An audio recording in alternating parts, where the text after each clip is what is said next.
Hey guys, Goodguydan here, working on part 3 of the BTF Quanta full Saber kit. I've started working on the opaque plastic. I've already cut out all the white pieces, and now I'm moving on to the blue. What I've been noticing as I've been cutting these parts out is that the plastic kind of has a texture to it. It's not completely smooth like the Bandai plastic. So what happens is, I noticed this because by running my fingernail over it, I can hear the sound of my fingernail running over the little imperfections in the plastic. So what I've been doing as I've been taking parts off is I've been buffing them with a high grade of sandpaper just to remove that texture a little bit. And I'm hoping that by priming it, the primer will fill in any of the little gaps that are left over and it'll leave a smooth finish. So, much like clear parts, just using my nippers here, cut each part out and using the X-Acto knife trim down the nubs, and then polishing with sandpaper. Now if you're interested in getting a pair of nippers like mine, this is a Juron pair of, I believe these are 410s. I have a link in the description below which will link you to my recommended nipper page. I know a lot of people have been talking about the pair of fine point Tamiya nippers, and a lot of people are really like theirs. Personally, I don't think a pair of nippers, regardless of how sharp they are, justifies a $30 price tag when these are just about as sharp and cost a fraction of that amount. But, you know, to each their own. If you want to spend 30 bucks on a pair of nippers, more power to you.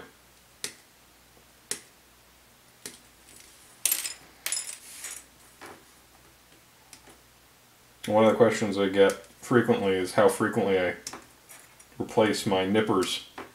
And, you know, it really depends on how quickly they break down.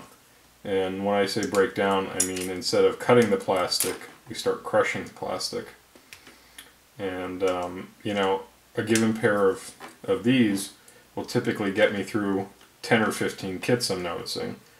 You know, they do a great job all the way through, and eventually I'll notice that when they're cutting the plastic, they're stressing it, they're leaving the white marks more than they used to, and that's around the time I buy another pair. And a pair of these shipped from Amazon, I think is maybe $10, if that. So, I mean, they're really affordable. I keep my old pairs around for doing, like, cutting through the thicker parts of the trees, you know, like kind of grunt work. So, even when I'm done using them for some of the finer work, you know, they still have a purpose.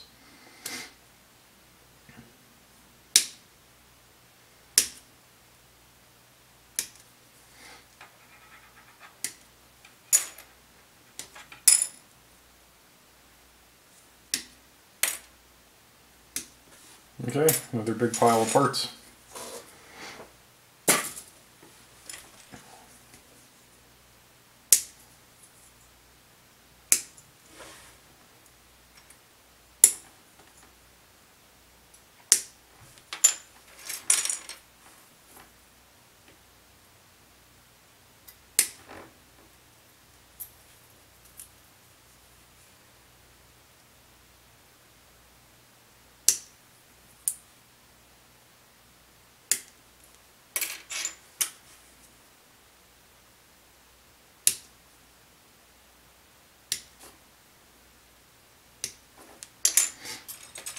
Now, before I assemble this kit, I'll do a video kind of comparing what the Qantas parts for the backpack look like compared to the BTF parts, because the backpack is slightly different to allow for the gray connecting arm that holds the full Saber onto the kit when it's not in use. You know, it looks like it's pretty much a copy of the Bandai backpack with a slight modification. And for the most part, it does a good job. I never had any issues with it, you know, falling apart or not fitting well with the Bandai parts. So I think kudos to them for, you know, finding a way to work with the kit. One of the peculiarities of BTF's molding process, I've noticed, is the way they do their peg and socket setup. Because when you look at a Bandai kit, typically the connecting pegs are not this long or this thin. So that's something to watch out for, because you'll find that some of these parts, when you put them in, if you're not careful, you can break the pegs.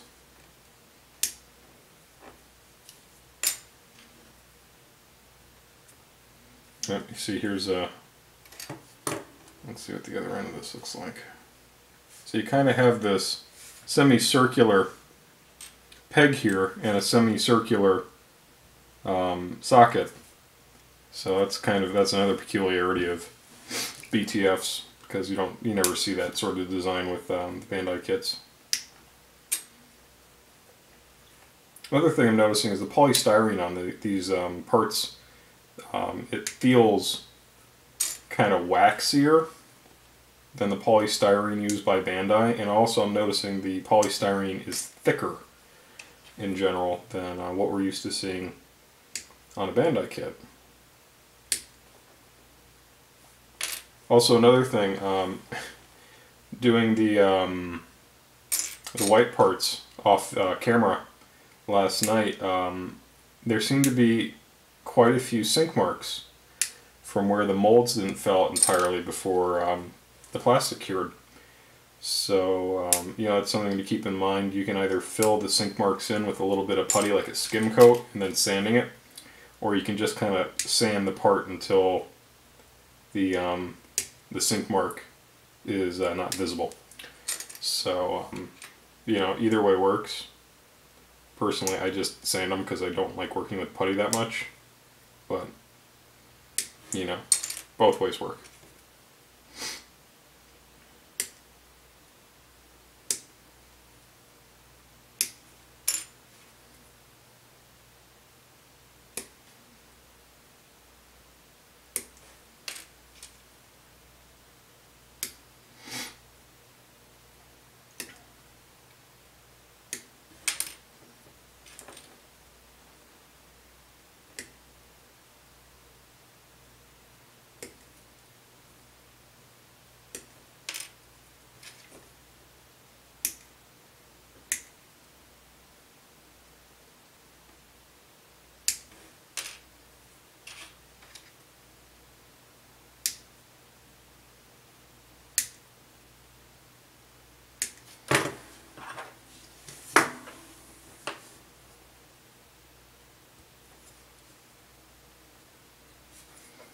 Another thing I'm noticing about this polystyrene is when you put an X-Acto knife through it, it feels more like ABS plastic than it does polystyrene.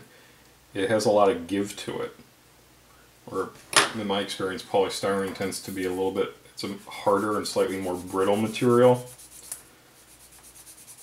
So I don't know what type of plastic that BTF uses. I mean, it's clearly not resin, but, you know, it does feel different than the Bandai polystyrene. Again, not a bad thing, just, you know, something to be aware of.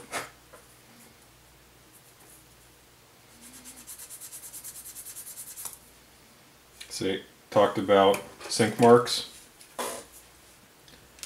You can see my sanding marks here, and then no sanding marks here, and this is because this is a slight indent. That's a sink mark. So what this means is if you buy this kit, you're just going to have to do a little extra prep work in your sanding steps so you have a nice smooth part. You know, even after painting, sink marks are still visible, so if you're like really intent on getting a perfect finish on your paint job, it's important to get a good base, and that means getting a smooth plastic surface prior to painting.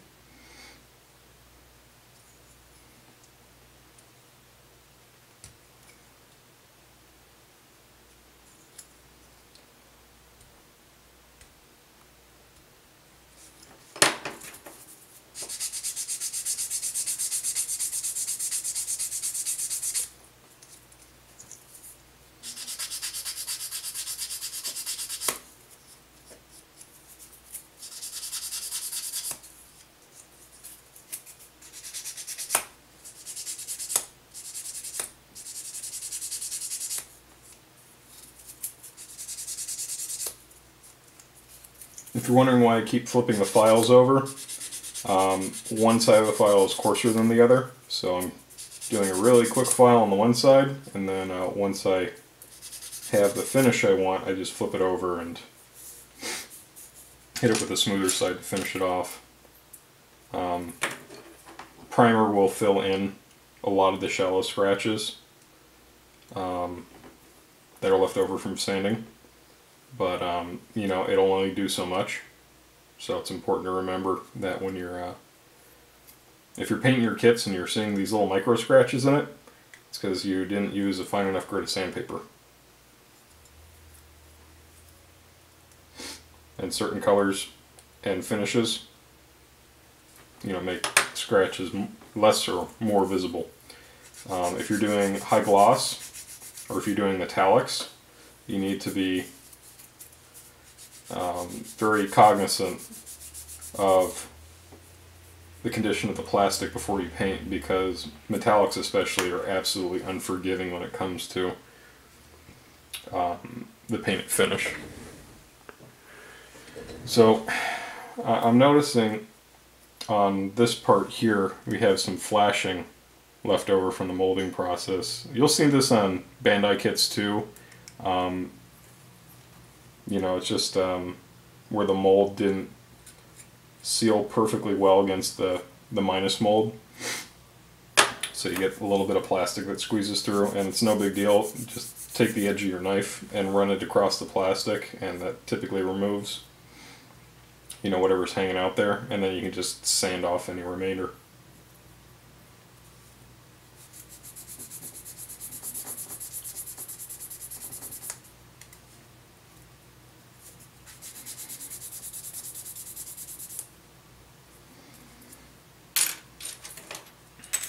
So here is, this is the modified backpack part that comes with this kit, and it replaces the backpack portion of the Quanta.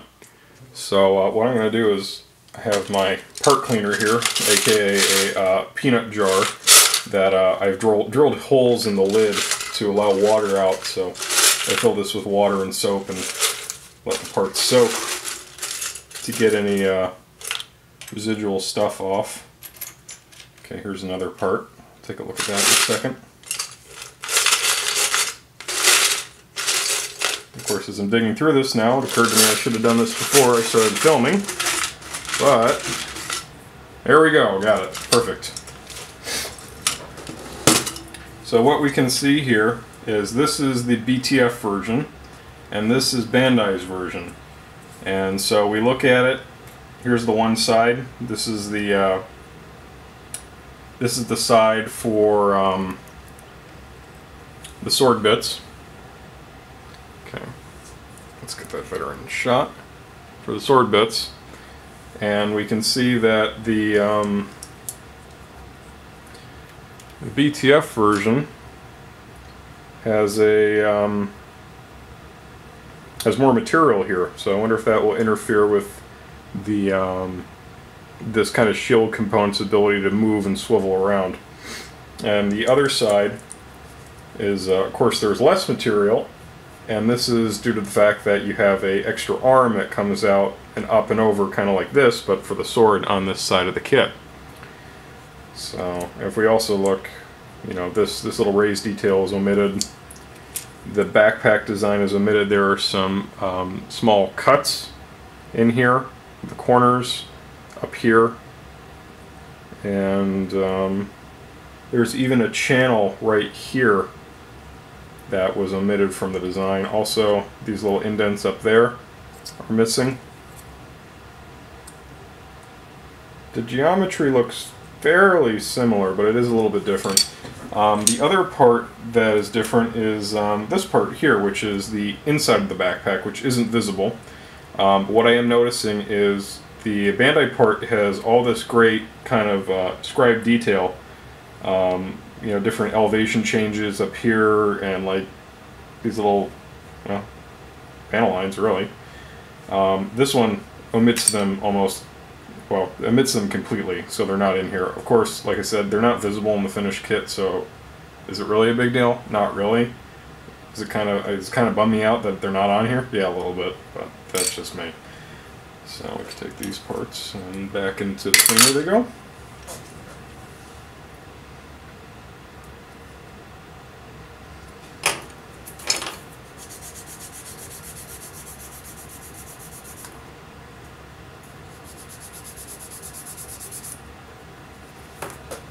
You can go back here.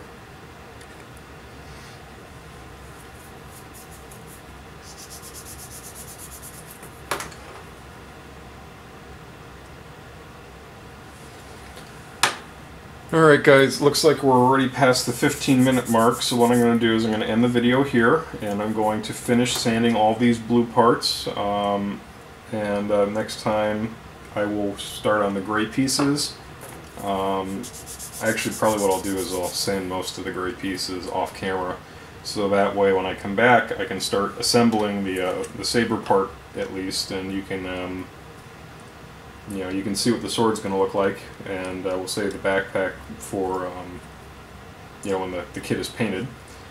And I'll give you my thoughts on the completed Saber and my thoughts on the Quana as a whole, and probably end the video series there. So until then, this is Goodguydan signing off.